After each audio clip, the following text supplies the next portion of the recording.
আজকের finance banking ও বীমার দ্বিতীয় পত্র ব্যাংকিং ও বীমায় স্বাগত জানাচ্ছি।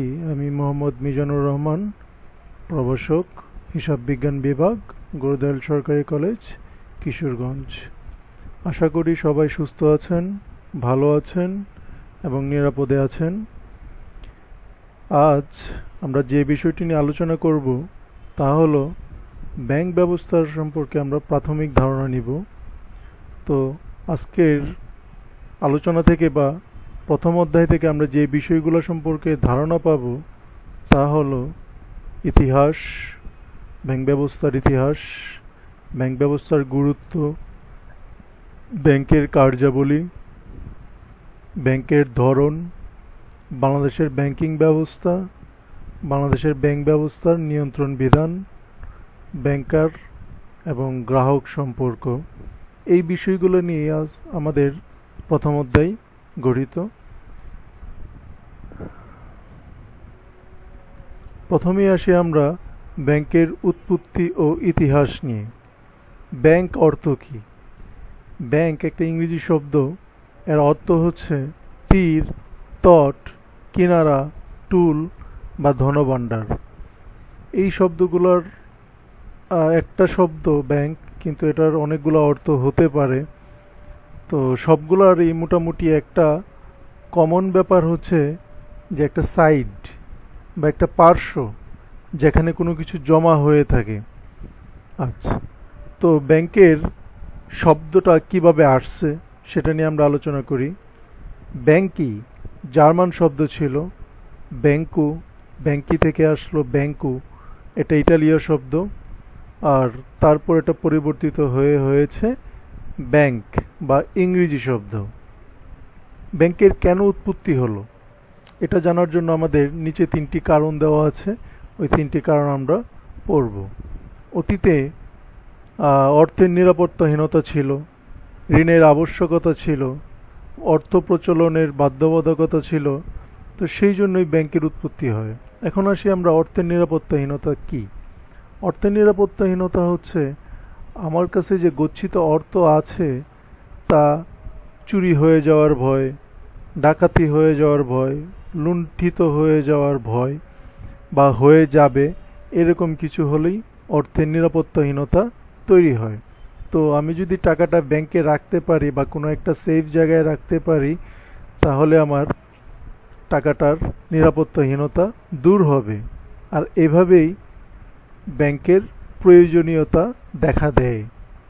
তারপর হচ্ছে ঋণের আবশ্যকতা। ব্যবসা পরিচালনা করতে গেলে বা ব্যক্তি জীবনে জীবনচারণ করতে গেলে আমাদের ঋণের প্রয়োজন হয়। তো এই ঋণ আমরা কোথা থেকে পাবো? আগে ছিল মহাজনী বা সুদ প্রথা। এটাও এক ধরনের ব্যাংকিং, কিন্তু এটা হচ্ছে যে প্রাচীন ব্যাংকিং সিস্টেম। তাহলে এই যে ঋণের আবশ্যকতা ছিল, যে আমার ঋণ প্রয়োজন, টাকা প্রয়োজন, ধার প্রয়োজন, তাহলে এটা আমি কোথা থেকে পাবো? এই যে ঋণের আবশ্যকতার কারণেই একটা ব্যাংকের উৎপত্তি হয়েছিল। অর্থের প্রচলন, বিনিময়ের মাধ্যম হিসেবে অর্থের প্রচলন হয়েছিল। এখন এই অর্থের প্রচলন কে নিয়ন্ত্রণ করবে? বিনিময়ের মাধ্যমটা কে ঠিক করে দিবে? কে বিনিময়ের মাধ্যম হিসেবে মুদ্রা বা টাকার প্রচলন করবে? কে বাজারে এর সরবরাহ এবং নিয়ন্ত্রণ করবে? এই কের প্রশ্নের উত্তর দিতে গিয়েই ব্যাংকের উৎপত্তি হয়েছিল। এবার আসি আমরা কিছু ইতিহাস জানব। ব্যাবিলনীয় সভ্যতা ছিল খ্রিস্টপূর্ব 2000 অব্দে। তখনকার সময়ে উপাসনালয় যেগুলা মন্দির, গির্জা ছিল না, মন্দির আসলে। তখনকার সময়ে যে উপাসনালয়গুলো ছিল, ওই উপাসনালয়গুলোর যে পুরোহিত ছিল তিনি দায়িত্ব নিতেন টাকা জমা এবং টাকা প্রদানের কিছু চার্জের বিনিময়ে। তখনকারগুলোর উপাসনালয়গুলাই ব্যাংকের কাজ করত। তাহলে এটা কত হাজার অব্দ? খ্রিস্টপূর্ব 2000 অব্দে ছিল। এবং আপনারা জেনে আশ্চর্য হবেন, তখনকার সময়েও জমা রসিদের প্রচলন ছিল। তারপর আসলো রোমান সভ্যতা, এটা খ্রিস্টপূর্ব 1000 অব্দে। তখনকার সময়ে রোমান সভ্যতার লোকজন খুব বেশি বাণিজ্য করত এবং বেশিরভাগই ছিল সমুদ্রভিত্তিক। তো সমুদ্রভিত্তিক বাণিজ্যগুলোর জন্য ওরা চেক, ব্যাংক ড্রাফট এইগুলোর ব্যবহার করত। তারপর ছিল চৈনিক সভ্যতা, এটা খ্রিস্টপূর্ব 600 অব্দে। তো চীনারা শান্সি ব্যাংক নামে একটা ব্যাংক প্রতিষ্ঠা করেছিল খ্রিস্টপূর্ব 600 অব্দে। তখনকার সময় এরা ওই ব্যাংক মুদ্রা প্রচলনেরও কাজ করত। ব্যবসা বাণিজ্যের প্রসারের জন্য যেই ব্যাংকগুলা অগ্রগণ্য বা যে ব্যাংকগুলা প্রথমে প্রতিষ্ঠিত হয়েছিল তা হলো রিক্স ব্যাংক অফ সুইডেন 1656 সালের, ব্যাংক অফ প্রুশিয়া 1765 সালের, এবং আমাদের এই সাবকন্টিনেন্টের উপমহাদেশের প্রথম ব্যাংক হিন্দুস্তান ব্যাংক 1770 সালের। আর রাষ্ট্র ব্যবস্থার জন্য যে ব্যাংকগুলা, অর্থাৎ রাষ্ট্র ব্যবস্থায় অবদান রাখার জন্য বিনিময়ের মাধ্যম কেন্দ্রীয় ব্যাংক যা করে তার জন্য যেই ব্যাংকগুলোর উৎপত্তি হয়েছিল তা হচ্ছে ব্যাংক অফ ভেনিস 1157 সালের, ব্যাংক অফ বার্সেলোনা 1401 সালের, ব্যাংক অফ ইংল্যান্ড 1694 সালের, ব্যাংক অফ ফ্রান্স 1800 সালের। এই ব্যাংকগুলো রাষ্ট্র ব্যবস্থায় অবদান রাখত। তো আমরা জানলাম ব্যবসা বাণিজ্যের প্রসারের জন্য কোন ব্যাংকগুলো প্রথমে প্রতিষ্ঠিত হয়েছিল এবং রাষ্ট্র ব্যবস্থার জন্য কোন ব্যাংকগুলো প্রথমে প্রতিষ্ঠিত হয়েছিল, এবং কিছু সভ্যতায় ব্যাংকের অবদান বা ব্যাংকের উৎপত্তি সম্পর্কে জানলাম। এইবার আসবো আমরা ব্যাংক এবং ব্যাংকিংয়ের সংজ্ঞা সম্পর্কে। তো ব্যাংকের সংজ্ঞা সম্পর্কে জন হ্যারি কি বলেছেন? Bank is an economic institution whose main aim is to earn profit through exchange of money and credit instrument। অর্থাৎ ব্যাংক হলো একটি আর্থিক প্রতিষ্ঠান যার মূল উদ্দেশ্য হলো প্রফিট বা মুনাফা অর্জন করা। কিসের মাধ্যমে? অর্থাৎ অর্থের বিনিময় এবং ঋণ আদান প্রদানের মাধ্যমে। তাহলে ব্যাংকের সংজ্ঞাটা আমরা এইভাবে দাঁড় করাতে পারি: ব্যাংক হচ্ছে একটা আর্থিক প্রতিষ্ঠান যার মূল উদ্দেশ্য হলো মুনাফা অর্জন করা, মুদ্রার প্রচলন বা মুদ্রার বিনিময় এবং ঋণের কার্যাবলীর মাধ্যমে। তাহলে ব্যাংকিং এর সংজ্ঞাটা কি হবে আমরা সেটা শিখি। Banking is the business of a banker, the keeping or management of a bank. Oxford English ডিকশনারির সংজ্ঞা এটা। আমরা আরো সহজভাবে বলতে পারলে আরো সহজ হবে। এভাবে বলি আমরা, অর্থাৎ একজন ব্যাংকার যা করেন তাই হচ্ছে ব্যাংকিং। আবারও বলি, একজন ব্যাংকার যা করেন তাই হচ্ছে ব্যাংকিং। অর্থাৎ ব্যাংকের ম্যানেজমেন্ট করতে গিয়ে ব্যাংকের ব্যবস্থাপনার সংক্রান্ত যেসব কার্যাবলী করা হয় তাই হচ্ছে ব্যাংকিং। এইবার আসি আমরা ব্যাংকের গুরুত্ব। কেন ব্যাংক দরকার? বিনিময়ের মাধ্যম সৃষ্টির জন্য। অর্থাৎ আমি যে লেনদেন করব এই লেনদেনের মধ্যে আমার বিনিময়ের মাধ্যম লাগবে, মুদ্রা লাগবে অথবা অন্য কিছু লাগবে। তাহলে এই বিনিময়ের মাধ্যম সৃষ্টিটা কে করবে? কেন্দ্রীয় ব্যাংক। তো এই জন্যই ব্যাংক লাগবে, ব্যাংক দরকার। সঞ্চয় সংগ্রহ, মানুষের কাছে সঞ্চয় থাকবে, সেই সঞ্চয়গুলো মানুষ জমা করবে ব্যাংকে। এর মাধ্যমে বিশাল একটা ফান্ড বা তহবিল গড়ে উঠবে। এই যে মানুষের কাছ থেকে সঞ্চয় নিয়ে আসলো, সঞ্চয় সংগ্রহ করে বিশাল ফান্ড গঠন করলো এবং এটা দেশের উন্নয়নের কাজে ব্যবহৃত হলো। এটাই হচ্ছে যে ব্যাংকের একটা বিশেষ কাজ বা বিশেষ অবদান।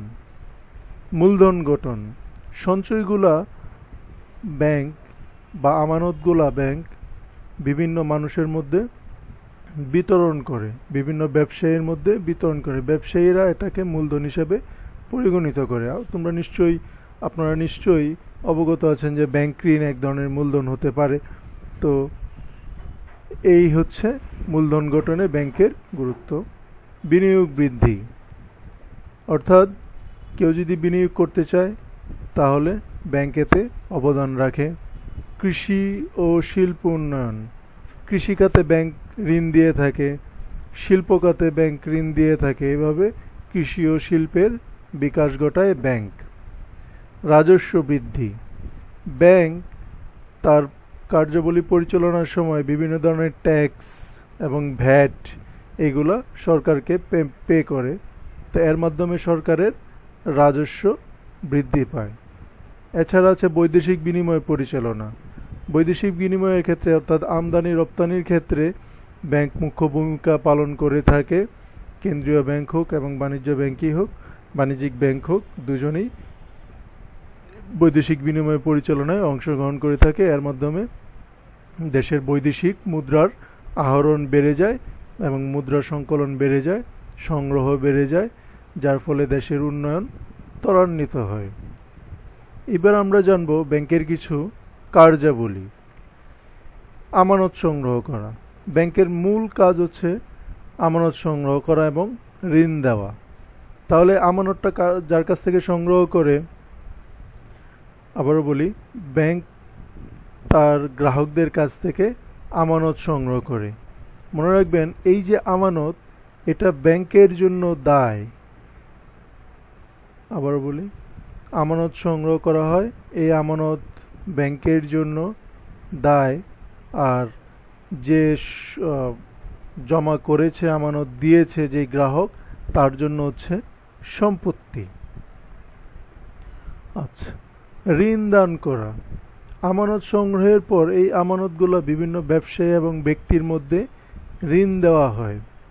এটাই হচ্ছে যে ব্যাংকের প্রধান কাজের মধ্যে একটি। তো ঋণ দেওয়া হয়, এই ঋণ দেওয়ার মাধ্যমে ব্যাংক সুদ নেয়। আমানত নেওয়ার পর যারা আমানতকারী ছিল তাদের সুদ দেয়, এবং যাদের ঋণ দেওয়া হয়েছিল তাদের কাছ থেকে ব্যাংক সুদ নেয়। এই সুদ দেওয়া নেওয়ার মধ্যে যে পার্থক্য থাকে এটাকে বলা হয় স্প্রেড, বা ব্যাংকের মূল মুনাফার উৎস স্প্রেড। যেরকম ধরেন, আমানত নেওয়া হলো 5% সুদে, অর্থাৎ 5% সুদে আমানত নেওয়া হলো, আর ঋণ দেওয়া হলো 7% সুদে। অর্থাৎ ব্যাংক 5% দিয়ে দিবে আমানতকারীকে, আর ওদিক থেকে 7% নিয়ে নিবে।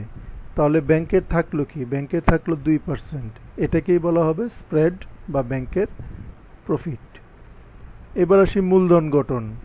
গুরুত্বের মধ্যে আমরা আলোচনা করেছিলাম ব্যাংকের কার্যাবলীর একটি হচ্ছে যে মূলধন গঠন করা, ব্যবসায়ীর মূলধন গঠন করে ফেলা, এবং নিজের মূলধন, ব্যাংক নিজেও একটি ব্যবসা প্রতিষ্ঠান, তার নিজের মূলধন গঠন করা। বিনিয়োগ করা। ব্যাংক শুধু যে ঋণ দান করে তাই নয়, ব্যাংক বিভিন্ন ব্যবসায় বিনিয়োগও করে থাকে। বিনিময়ের মাধ্যম সৃষ্টি করা। গুরুত্বের মধ্যে এটা আমরা আলোচনা করেছিলাম, বিনিময়ের মাধ্যম সৃষ্টি করে ব্যাংক। অর্থ স্থানান্তর, অর্থ দেশে বিদেশে বিভিন্ন জায়গায় ট্রান্সফার করা হচ্ছে যে ব্যাংকের একটি কাজ। এবার আসি আমরা বৈদেশিক মুদ্রার লেনদেন করা, অর্থাৎ আমদানি রপ্তানির সময় আমদানিকারক এবং রপ্তানিকারকের পক্ষে বা অনুকূলে গিয়ে ব্যাংক কিছু কাজ করে বৈদেশিক মুদ্রার লেনদেন করে থাকে। অর্থাৎ আমদানি রপ্তানির ক্ষেত্রে বৈদেশিক মুদ্রার যে লেনদেন করে, এটি ব্যাংকের একটি কার্যাবলী। সেবা ও প্রতিনিধিত্বমূলক কার্যাবলী। ব্যাংক এছাড়াও কিছু সেবা ও প্রতিনিধিত্বমূলক কার্যাবলী পরিচালনা করে থাকে, যেরকম আপনার হয়ে চেক কালেকশন করা, আপনার হয়ে ব্যাংক ড্রাফট কালেকশন করা, আপনার হয়ে ট্যাক্স রিটার্ন বা ট্যাক্স জমা দেওয়া। এই কাজগুলো ব্যাংক প্রতিনিধিত্বমূলক বা সেবা বা প্রতিনিধিত্বমূলক কার্যাবলী হিসেবে পরিচালিত করে থাকে। তাহলে প্রথম অধ্যায়ের প্রথম পার্টে আমরা আজকের ক্লাসে এই জিনিসগুলাই শিখলাম, যে ব্যাংকের উৎপত্তি, ব্যাংকের ইতিহাস, ব্যাংকের সংজ্ঞা, ব্যাংকিংয়ের সংজ্ঞা, এর গুরুত্ব এবং এর কার্যাবলী। আগামী ক্লাসে আমরা ব্যাংকের ধরন, বাংলাদেশের ব্যাংকিং ব্যবস্থা, বাংলাদেশের ব্যাংক ব্যবস্থার নিয়ন্ত্রণ বিধান, ব্যাংকার এবং গ্রাহক সম্পর্ক নিয়ে আলোচনা করব। এই পর্যন্তই আজ। আপনারা ভালো থাকবেন, সুস্থ থাকবেন, নিরাপদে থাকবেন, ঘরে থাকবেন। কোনো সমস্যা হলে স্যারদের সাথে যোগাযোগ করবেন, কলেজের সাথে যোগাযোগ করবেন। আশা করি সর্বোচ্চ সহায়তা পাবেন। ধন্যবাদ সবাইকে। ভালো থাকুন, সুস্থ থাকুন, নিরাপদে থাকুন। ধন্যবাদ।